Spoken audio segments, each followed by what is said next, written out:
सूरह फातिहा। बिस्मिल्लाहिर्रहमानिर्रहीम।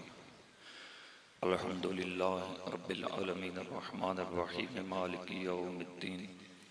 इय्याका नअबुदु व इय्याका नस्तईन। इहदिनस सिरातल मुस्तकीम सिरातल लज़ीना अनअमता अलैहिम गैरिल मग़ज़ूबि अलैहिम वलद्दाल्लीन। बिस्मिल्लाहिर्रहमानिर्रहीम। कुल हुवल्लाहु अहद अल्लाहुस समद लम यलिद वलम यूलद वलम यकुल लहू कुफुवन अहद। बिस्मिल्लाहिर्रहमानिर्रहीम। कुल हुवल्लाहु अहद अल्लाहुस समद लम यलिद वलम यूलद वलम यकुल लहू कुफुवन अहद। बिस्मिल्लाहिर्रहमानिर्रहीम। कुल हुवल्लाहु अहद अल्लाहुस समद लम यलिद वलम यूलद वलम यकुल लहू कुफुवन अहद। कज़ालिकल्लाहु रब्बुना। अल्लाहुम्मा अग़फ़िर लिल मुअमिनीन वल मुअमिनात वल मुस्लिमीन वल मुस्लिमात अल अहयाइ मिनहुम वल अमवात तक़ब्बलहुम्मा बैनना व बैनहुम बिल खैरात इन्नका मुजीबुद दअवात व इन्नका अला कुल्लि शैइन क़दीर। रब्बि इश्रह ली सदरी व यस्सिर ली अमरी वहलुल उक़दतम मिन लिसानी यफ़क़हू क़ौली। या रब्बल हुसैन बिहक़्क़िल हुसैन इश्फ़ि सद्रल हुसैन बिज़ुहूरिल हुज्जतिल क़ाइम अलैहिस्सलाम। बुलंदतर सलावत।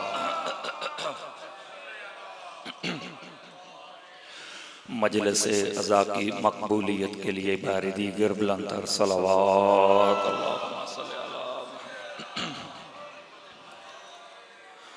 मरहूमीन की बख्शिश और बुलंदी दरजात के लिए भी मिलके बुलंदतर सलावत। यूसुफ़ ज़हरा हुज्जत खुदा इमाम बरहक़ ज़ुहूर में ताजील के लिए भी ज़ुबानों को मुअत्तर फरमाए बुलंदतर सलावत।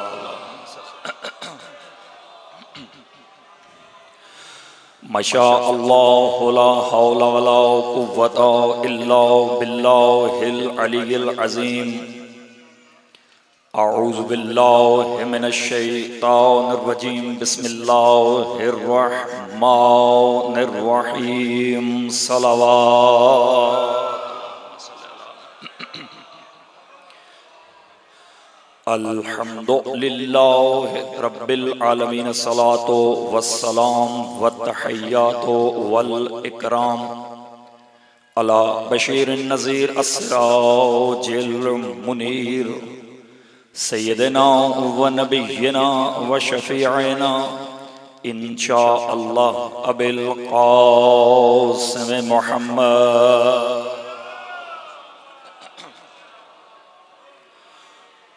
वस्सलातो वस्सलामु अला यासूबिद्दीन व क़ाइदिल गुर्रिल मुहज्जलीन इला जन्नातिन नईम।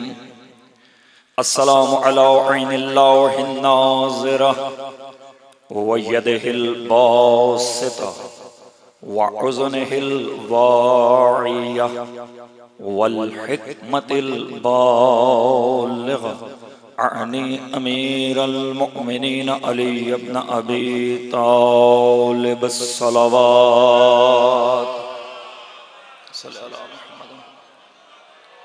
वस्सलातो वस्सलामु अला अहलि बैतिहि तय्यबीन अत्ताहिरीन अल मासूमीन व लअनतुल्लाहि अला अअदाइहिम अजमईन। अम्मा बअदु। क़ाल रसूलुल्लाहि सल्लल्लाहु अलैहि व आलिहि वसल्लम। बिस्मिल्लाहिर रहमानिर रहीम। अव्वलुना मुहम्मद आखिरुना मुहम्मद औसतुना मुहम्मद व कुल्लुना मुहम्मद। सलावत। दुआ है करीम अल्लाह अजीम इबादत अपनी बारगाह में कबूल व मंजूर फरमाए। अस्दी साहब की ये सफ़े अज़ा, ये मेहनत अपनी बारगाह में कबूल व मंजूर फरमाए। इस मजलिस अज़ा का जितना अजर व सवाब है उस ख़ानदान के तमाम मरहूमीन बिलअख़स अहलिया मग़फ़ूरा अस्दी साहब को परवरदिगार इस तमाम का अजर व सवाब उनके नामाए आमाल में दर्ज फरमाए।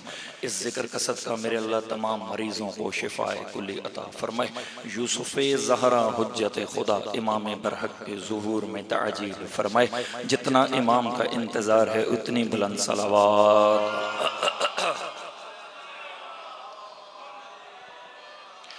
बगैर किसी तमहीद, बगैर किसी तशरीह के चंद मारूज़ात अर्ज करना चाहता हूँ कि मुसलमानों के पास अपना खलीफा, अपना इमाम, अपना रहबर मुकर्रर करने का मयार क्या है। दो चार बातें करनी इंशाअल्लाह, उसके बाद मसाइब के अल्लाह साहब बयान फरमाएंगे। मयार क्या है? चंद चीज़ें ऐसी हैं कि जो किसी भी शख्सियत को इमाम, लीडर, रहबर, खलीफा बनने के लिए मयार हैं।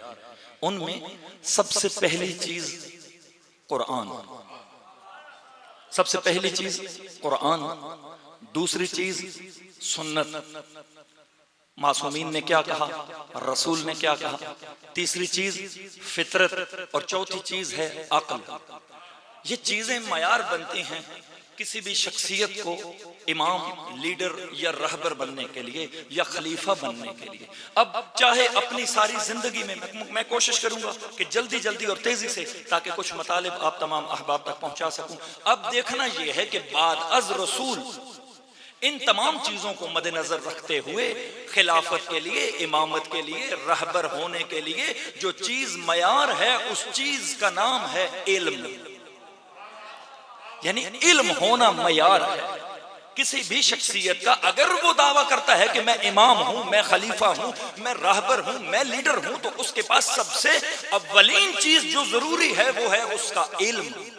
अब चाहे रसूल ने अपनी जिंदगी में मौला अमीर अल मोमिनीन अलैहिस्सलाम का नाम न लिया हो, अब फर्ज कीजिए कि रसूल ने अपनी जिंदगी में मौला अमीर अल मोमिनीन का नाम नहीं लिया, नाम नहीं लिया। हम फर्ज करते हैं कि रसूल ने नाम नहीं लिया कि मेरे बाद अली खलीफा है, रसूल ने ये जुमला मिसाल के तौर पर हम मान लेते हैं, नहीं कहा।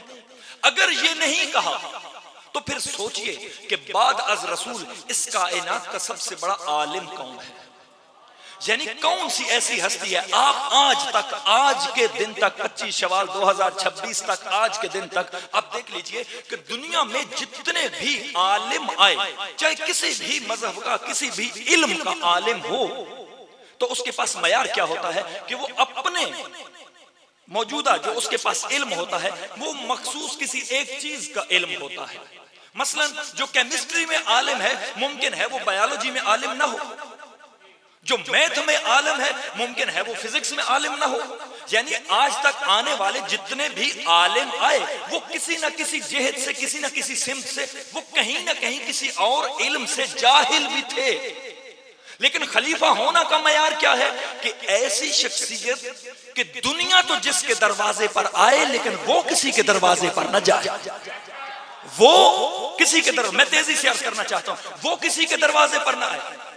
खलील फराहिदी किताब अल ऐन, वो किताबुल ऐन में लिखते हैं कि इस कायनात में, वो कहते हैं अगरचे उनका नजरिया वो नहीं था जो हमारा आपका है, वो किसी और स्कूल ऑफ थॉट पर चलने वाले थे, लेकिन उसने अपनी किताब अल ऐन में क्या लिखा, कहा अलीयुन इमामुल कुल्ले अलल कुल, अली हर एक का इमाम है और हर इल्म में और हर चीज में इमाम है।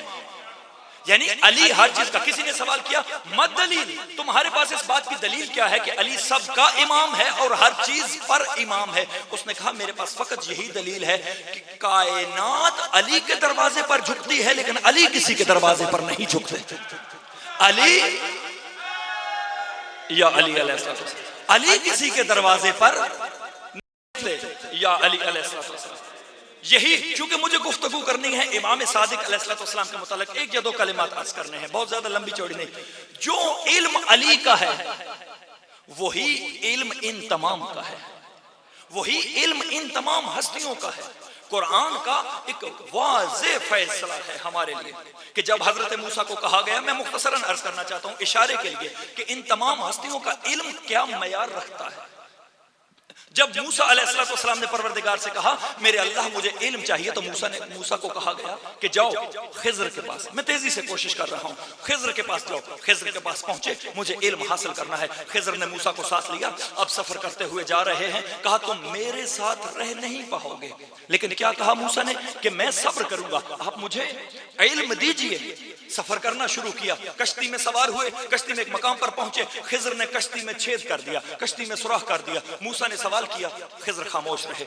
वो सफर भी गुजर गया। फिर दूसरा मकाम, ये दोनों चलते हुए किसी मकाम से गुजरे, भूखे थे, प्यासे थे, किसी ने न खाना दिया न पीने के लिए कुछ दिया। एक मकाम पर पहुंचे, वहां दीवार गिरी हुई थी, दोनों ने मिलकर दीवार को खड़ी कर दिया। मूसा ने फिर वही सवाल किया कि वो लोग हमें पानी नहीं दे रहे, आप उनकी दीवारें चढ़ा रहे हैं। फिर खिज़र ने कहा कि तुम सब्र नहीं कर पाओगे। कहा नहीं, अब के बार सब्र करूंगा। अभी चंद लम्हे चले, थोड़ा सा आगे गए, किसी बस्ती में पहुंचे, कुछ बच्चे खेल रहे थे। खिज़र ने एक बच्चे को थप्पड़ मारा, बच्चा वहीं मर गया। अब क्या हुआ? मूसा ने फिर वही जुमला, बच्चा खेल रहा था, आपने उसे मार दिया।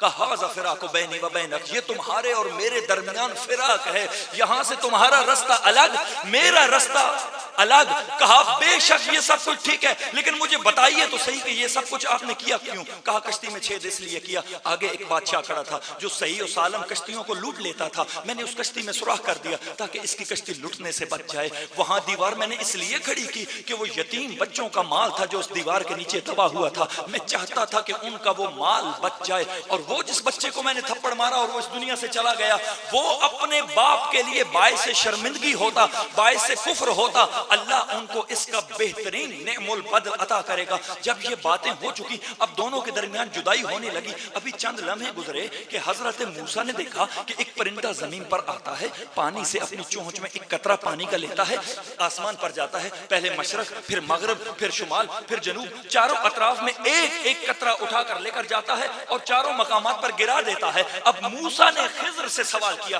कि ये क्या माजरा है, ये क्या माजरा है, क्यों ये परिंदा अपनी चोंच में एक कतरा लेकर जाता है और चारों अतराफ में एक एक कतरा फेंक देता है? तो वो खिज़र जो हर बात का इल्म रखते थे, वो कहने लगे मुझे तो इस बात का कोई इल्म नहीं कि आखिर ये परिंदा कौन सा है, कहां से आता है, क्यों पानी लेकर जाता है, और फकत इन चार सिमतों में, इन चार अतराफ में वो एक एक कतरा फेंकता है।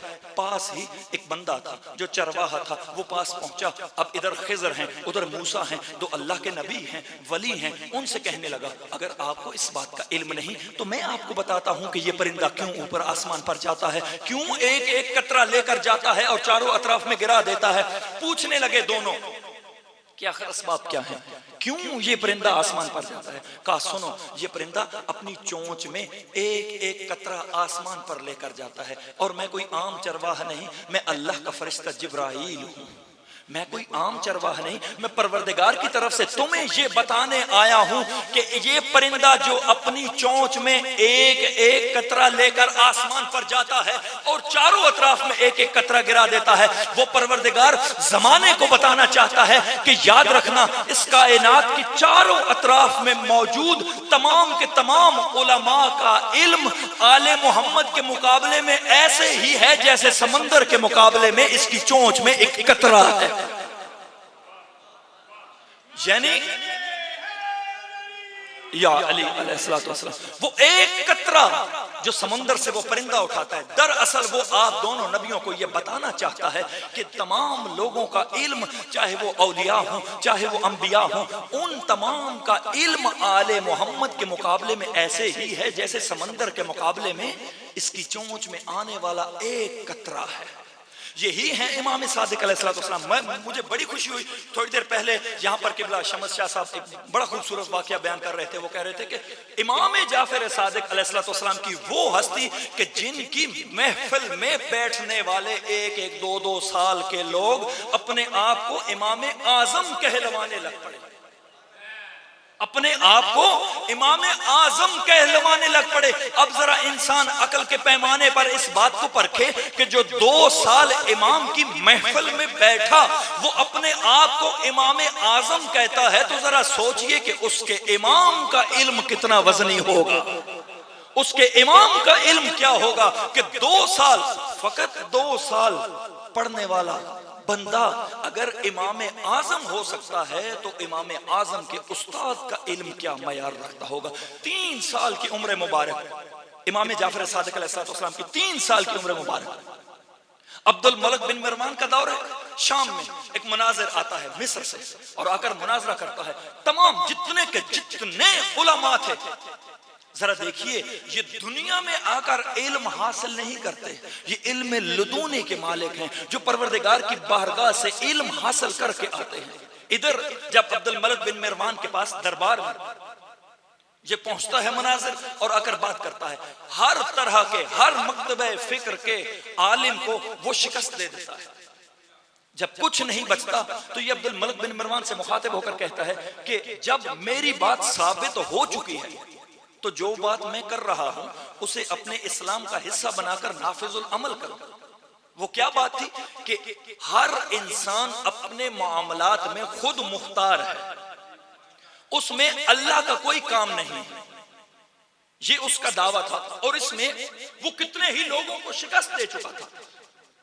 दावा क्या है कि हर इंसान अपने उमूर का खुद मुख्तार है, खुदा उसमें किसी किस्म की कोई दखल अंदाजी नहीं कर सकता। आखिर में क्या सोचा अब्दुल मलिक बिन मरवान ने, सैयद सज्जाद को पैगाम भेजा मदीना में, इमाम से कहलवाया कि इमाम आप आइए, फकत आप रह गए हैं कि जिनसे इसका मुनाजरा नहीं हुआ।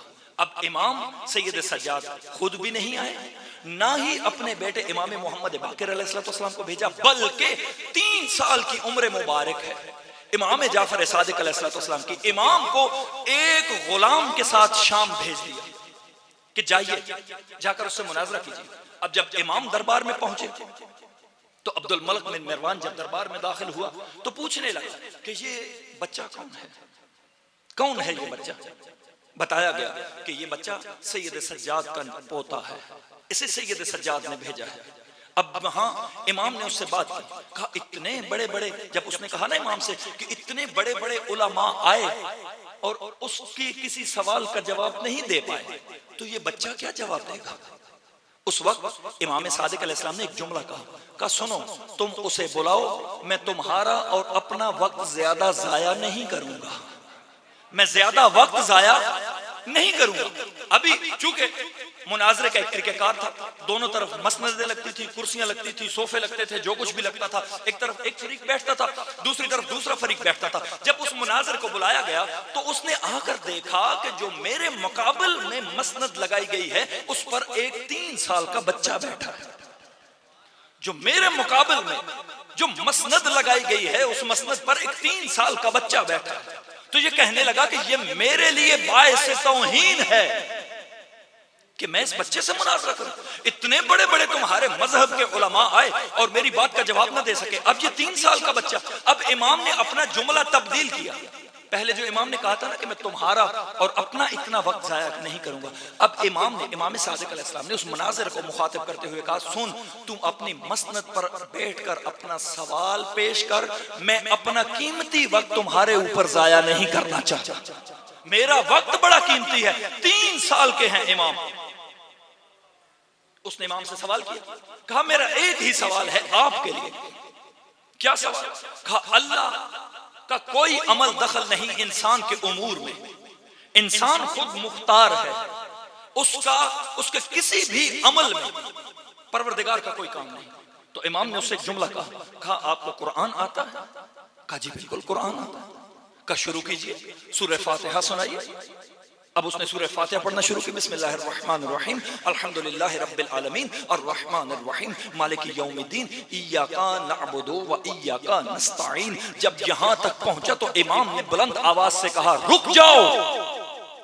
इय्याका नअबुदु व इय्याका नस्तईन तक जब वो बंदा पहुंचा, इमाम ने कहा रुक जाओ, खामोश हो जाओ। बंदा रुक गया तो इमाम ने उससे सवाल किया, तू जो कहता है कि इंसान अपने उमूर में खुद मुख्तार है, परवरदिगार का कोई अमल दखल नहीं, तो फिर इय्याका नअबुदु व इय्याका नस्तईन, ऐ परवरदिगार हम तुझसे ही मदद चाहते हैं, ये किससे मदद मांग रहा है? अगर इंसान खुद मुख्तार है तो फिर ये इय्याका नअबुदु व इय्याका नस्तईन की कुरान की आयत को कहां लेकर जाएगा, किस तरफ लेकर जाएगा? मुनाजरा खत्म हुआ, मुनाजरा हार गए। ये बचपना था इमाम का। और इल्म वो कि जो इंसान खुद, ना सिर्फ इंसान के हमदर्द लोग, ना सिर्फ इंसान के अपने चाहने वाले लोग, बल्कि वो कि जो जाहिरन दुनिया में दुश्मन है, जाहिरन दोस्त हैं लेकिन हकीकत में दुश्मन है, जब वो भी इल्म को माने तो इल्म उसे कहा जाता है। इमाम अलैहिस्सलाम, इमाम सादिक अलैहिस्सलाम हज पर पहुंचे, हज पर पहुंचे, मंसूर दुआन की भी पहुंचा हज पर। तो वहां हज पर मंसूर दुआनकी का एक गुलाम है रबी, जिसका बाद में एक बेटा हुआ फजल बिन रबी। उस रबी ने आकर मंसूर दुआनकी से ये कहा कि आपका एक गुलाम, उसे किसी ने मार दिया, वो मर गया। अब जब वो मर गया तो उसकी तदफीन होनी है। इमाम मंसूर दुआनकी ने कहा उसकी तदफीन की जाए। लेकिन जब तदफीन के लिए पहुंचे तो क्या देखते हैं कि उसका सर उसके तन से जुदा किया जा चुका है। मरने के बाद मंसूर दुआनकी के गुलाम का सर तन से जुदा कर दिया गया। अब उसने कहा कि ये क्या माजरा, बाद में पता चल गया वो बंदा पकड़ा गया कि जिसने सर तन से जुदा किया गया। अब पूछा गया मंसूर दुआनकी से कि तुम जो जाहिरन मुसलमानों के खलीफा बने हुए हो, जरा बताओ कि इसकी दियत क्या है, ये बताओ कि इसका सर तन से जुदा कर दिया गया, इसकी दियत क्या है? उसने कहा कि मुझे इस बारे में इल्म नहीं। अब रबी से मंसूर दुआनकी ने यह कहा कि मेरा न बताना, लेकिन जाओ जाफर सादिक से जाकर इस मसले का हल पूछ के, मेरा नाम न लेना, मेरा नाम ना लेना, जाओ जाकर जाफर सादिक से जाकर पूछो। जब इमाम से जाकर पूछा गया कि वो बंदा मर चुका था, मरने के बाद उसका सर उसके तन से जुदा कर दिया गया, उसकी दियत क्या है? इमाम ने फरमाया 100 दिरहम। अब हमारे जैसा कोई बंदा होता तो खामोशी से मान जाता। उसने क्या कहा? उसने कहा कि जाओ जाकर उनसे इसकी दलील पूछो कि क्यों 100 दिरहम कहा है इमाम ने, असबाब क्या है, सबब क्या है, क्यों? बस एक बात और आपकी ज़हमत तमाम, बस एक जुमला मुसीबत के, इसके बाद अर्ज करूंगा। क्या क्यों कहा? सुनो, कुरान की सूरह मोमिनून में अल्लाह ने इंसान की तख्लीक के कुछ स्टेप्स बताए हैं, कुछ मराहिल बताए हैं कि शुरू में ये नुत्फा होता है, फिर अलका होता है, फिर मुज़का होता है, फिर लहम होता है, और फिर अज़्म होती है, और फिर लहम होती है, और छठे मकाम पर उसके जिस्म में रूह को दाखिल किया जाता है। नुत्फा आसान लफ्जों में, नुत्फा खून का लोथड़ा, फिर गोश्त का लोथड़ा, फिर हड्डियां, और आखिर में उन हड्डियों पर गोश्त। ये मराहिल हैं इंसान के जिस्म के बनने के। अगर नुत्फे को मां के शिकम में जाया किया जाए तो उसकी दियत है 20 दिरहम। अगर खून के लोथड़े बन जाए और उसे सिक्त किया जाए, फिर 20 और बीच में ऐड कर लीजिए, 40। फिर अगर गोश्त का लोथड़ा बन जाए, 20 और उसमें शामिल कर लीजिए, 60।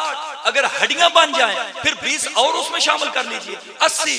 और अगर वो पूरे का पूरा बदन बन जाए, अभी उसमें रूह दाखिल न की गई हो, तो इन 5 मराहिल में 20-20 दिरहम उनकी दियत है, और ये 100 दिरहम बन जाते हैं। ये 100 दिरहम बनते हैं। और 100 दिरहम में इसलिए कहा, ये इल्म इमाम है जो इल्म लुदूनी के मालिक होते हैं। कहा 100 दिरहम इसलिए कहा है कि जिंदा का सर नहीं काटा गया, वो बंदा मर चुका था, इस दुनिया से जा चुका था, उसके इस दुनिया से जाने के बाद उसका सर काटा गया। इसलिए मैंने कहा कि 100 दिरहम। इमाम अलैहिस्सलाम की तालीमात ऐसी थी कि इमाम अलैहिस्सलाम ने इस कायनात में पहली यूनिवर्सिटी का कयाम किया। मैंने बहुत तेजी से पढ़ा, मैं इतनी तेजी से पढ़ता नहीं हूँ, लेकिन मजबूरी है, कोई बात आप तक पहुंचाना चाहता था। 16 साल का एक इमाम का शागिर्द है कि जिसका नाम है हिशाम अबुल औजा, एक दहरिया था कि जिससे जब मुनाजरा हुआ हिशाम का, 16 साल का बच्चा, लेकिन शागिर्द किसका है? इमाम सादिक अलैहिस्सलाम का। और अबुल औजा से जब मुनाजरा हुआ तो अबुल औजा ने कहा कि आपका ये दावा है कि इन्नल्लाह अला कुल्लि शैइन कदीर, अल्लाह हर चीज पर कादिर है, तो अपने अल्लाह से कहो कि इस पूरी कायनात को इस एक अंडे में बंद करके दिखाए। अल्लाह से ये कहो कि पूरी कायनात को, न कायनात को छोटा करे न अंडे को बड़ा करे, कायनात को इसी हैसियत में अंडे की इसी ताकत के अंदर बंद किया जाए। हिशाम था, बच्चा था, 16 साल की उम्र थी, इमाम के पास पहुंचा और जाकर इमाम से बात की, मौला अबुल औजा ने ये सवाल किया है। इमाम कहने लगे, हिशाम अगर तुम घबराते ना तो जवाब वहीं मौजूद था, जवाब वहीं मौजूद था। मौला क्या जवाब है? कहा सुन, अल्लाह ने इंसान को जो 5 हवास अता किए ना, हवा से खमसा, देख आंखों की, ये देखने की हिस, सूंघने की हिस, चखने की हिस, कानों की और हाथों की, ये हवा से खमसा जो है, इनमें सबसे छोटा उज्व इंसान की आंख है। सबसे छोटा उज्व इंसान की आंख है। और ये आंख जाहिरन जितनी बड़ी नजर आती है, इंसान इतनी बड़ी आंख से नहीं देखता। इस आंख के अंदर एक इंतहाई सुई की नोक बराबर एक सफेद, एक स्याह नुक्ता है, उस नुक्ते से सब कुछ नजर आता है। तो इमाम ने हिशाम से कहा, हिशाम तूने उसे जवाब ये देना था कि सुनो, अपने चारों अतराफ देखो और चारों अतराफ में जो जो कुछ तुम्हें नजर आता है अपनी आंख में बंद करके अपनी आंख को बंद कर लो। और उसे कहना यह था कि अगर अल्लाह इस पूरी कायनात को इस आंख की एक पुतली में बंद कर सकता है तो क्या वो अंडे में बंद नहीं कर सकता? यानी अल्लाह इस कायनात को अगर एक अंडे, एक आंख की इस छोटी सी एक सुई के नुक्ते बराबर इसमें बंद कर सकता है, लेकिन क्या है कि इस अंडे में इतना ज़र्फ नहीं कि उसमें इस कायनात को बंद कर दिया जाए। अजीज़ान मोहतरम, इमाम सादिक अलैहिस्सलाम की जिंदगी का सबसे बड़ा दुख जनाबे सैयदा थी। एक या दो जुमले, बहुत लंबी नहीं पढ़ूंगा। सबसे बड़ा दुख जनाबे सैयदा था। तारीख में गवाह क्या मिलता है कि एक खातून मदीना के बाजार में जा रही थी कि अचानक उस बुढ़िया का पांव फिसला, खातून जमीन पर गिर गई। जब जमीन पर गिरी तो उस खातून के पहलू पर चोट लगी। जब उसके पहलू पर चोट लगी तो अपने मकाम से उठते हुए उस खातून ने एक जुमला कहा, खुदा लानत करे सैयदा के दुश्मनों पर। उस खातून ने ये जुमला कहा, क्या? खुदा लानत करे सैयदा के दुश्मनों पर। ये जुमला पास से गुजरते हुए सिपाहियों ने, मंसूर दवानकी के सिपाहियों ने ये जुमला सुना और उस खातून को कैद कर लिया। पकड़कर उस खातून को दरबार ले गए। ये सारा वाकया इमाम का एक सहाबी देख रहा था। जरा देखिए कि इमाम के नजदीक जनाबे सैयदा की अजमत क्या है। मुमकिन है मैं ज्यादा मुसीबत ना पड़ सकूं, यहीं पे बात को खत्म कर दूं। इधर उस सहाबी ने जब ये वाकया देखा कि खातून जमीन पर गिरी और उसने ये जुमला कहा कि खुदा लानत करे सैयदा के दुश्मनों पर, तो सिपाहियों ने उसे पकड़ लिया। ये दौड़ता हुआ इमाम के पास पहुंचा। इमाम मस्जिद नबवी में तशरीफ फरमा थे। इमाम ने खजूरें उठाई, अपने इस सहाबी के सामने रखी। मौला ने पेशकश की, कहा नहीं मौला, मेरा जी नहीं मानता कि मैं खजूर खाऊं। इमाम ने दोबारा इसरार किया, कहा खजूर खा ले बंदे खुदा। कहा नहीं मौला, मेरा जी नहीं मानता। इसके चेहरे के तासुरात ऐसे थे कि फौरन से इमाम ने कहा, मुझे बता तो सही कि आखिर परेशानी क्या है। कहा मौला कोई परेशानी नहीं, बस बाजार में एक मंजर देख के आया हूँ। एक ज़ईफ औरत थी जो जमीन पर गिरी। जब वो औरत जमीन से उठी, उसका एक हाथ अपने पहलू पर था और उसने एक जुमला कहा, खुदा लानत करे सैयदा के दुश्मनों पर। ये मौला, ये जुमला मंसूर दवानकी के सिपाहियों ने सुना और वो उस खातून को कैद करके ले गए। मेरा आपसे सवाल है, उस बंदे की ये हालत थी कि उसकी हलक से खजूर का दाना नहीं उतर रहा था, तो इमाम सादिक की हालत क्या हुई होगी ये मंजर देखकर। अब जब इमाम ने ये मंजर देखा तो फौरन से इमाम ने सर सजदे में रख दिया और उस खातून के लिए दुआ करना शुरू की। उधर वो खातून दरबार में पेश हुई। जो ही वो खातून दरबार में पेश हुई, तो उस खातून के लिए सवाल किया गया, पूछा गया कि आखिर इस खातून का जुर्म क्या है। बस मैं मिंबर छोड़ने लगा हूं, इस खातून का जुर्म क्या है? तो क्या कहा गया? कहा गया कि ये बाजार में चलते हुए गिरी, जब ये उठी तो इसने एक जुमला कहा। क्या कहा? कि खुदा लानत करे सैयदा के दुश्मनों पर, हमने इसलिए इसको उठाया और इसलिए हम आ गए। याद रखिए, उधर इमाम का सर सजदे में है, इधर खातून दरबार में पेश हो चुकी है। इमाम उसकी बख्शिश के लिए, इमाम उसकी आजादी के लिए सर सजदे में रखे हुए हैं, उधर खातून दरबार में पेश हो चुकी है। इसकी क्या गलती है? कहा अपने मकाम से उठते वक्त इस खातून ने ये जुमला कहा था, खुदा लानत करे सैयदा के दुश्मनों पर। तो बादशाह ने क्या कहा? कहा इसने कोई गलत काम तो नहीं किया, इसने किसी का नाम तो नहीं लिया, इसने किसी को नॉमिनेट नहीं किया, इसने किसी का नाम नहीं लिया, इसलिए इसे आजाद कर दिया जाए। इसको ना सिर्फ आजाद किया जाए बल्कि इसको कुछ दिरहम और दीनार भी दिए जाए। इसने दिरहम और दीनार लेने से इनकार किया। ये चलती हुई दरबार से बाहर पहुंची, वही इमाम का सहाबी चलता हुआ आगे से आया, उस खातून से कहने लगा, तू जानती है इधर तू दरबार में पेश हुई थी, उधर इमाम सादिक ने तेरे लिए सर सजदे में रख दिया, वो इमाम तेरे लिए दुआ कर रहे थे। ये खातून घर जाने की बजाय सीधी चलती हुई इमाम की बारगाह में आई। कहा ए फरजंदे ज़हरा, ए मौला, ओ मैं रात की तारीकी में जब भी उठती हूँ आपकी जद्दा ज़हरा के दुश्मनों पर लानत करती हूँ। मौला ने कहा ए खातून, उन्होंने जब तुझे दुरहमो दीनार दिए तूने वसूल क्यों ना किए? कहा मौला वो आपकी जद्दा के दुश्मन है, मौला मुझे चाहे जितनी भी जरूरत हो मौला मैं उनसे कभी भी पैसे नहीं लूंगी। हाँ आजादारो, ये दुश्मन ज़हरा की है। क्या होना चाहिए दुश्मन ज़हरा के साथ? जब खलीफे दोम के बेटा जब पहुंचा ना शाम में, तो जाकर यजीद से ये कहा कि सब कुछ कर देता लेकिन रसूल की बेटियों को कैद न करता, उन्हें कैद नहीं करना चाहिए था। बस मैं मिंबर छोड़ रहा हूं, रसूल की बेटियों को कैद नहीं करना चाहिए था। उस वक्त हाकिम शाम ने क्या किया? गया और एक तहरीर लेकर आया। उसने तहरीर खलीफे दोम के बेटे को पेश करके कहा इसको पढ़ो कि इसमें क्या लिखा है। इसमें लिखा है कि जब हमने अली को कमरबंद से बांधा, अली को लेकर दरबार में जा रहे थे, वो ज़हरा घर से निकली, आकर अली के कमरबंद में हाथ डाला। बीबी ने कहा मेरे इब्ने अम को छोड़ो वरना मैं अपने सर के बाल खोल दूंगी। वो ये जुमला कहना था कि मैंने ज़हरा के रुखसारों पर वो ऐसा तमाचा मारा रसूल की बेटी के कानों के गोशवारे जमीन पर। अल्लाह लानतुल्लाह।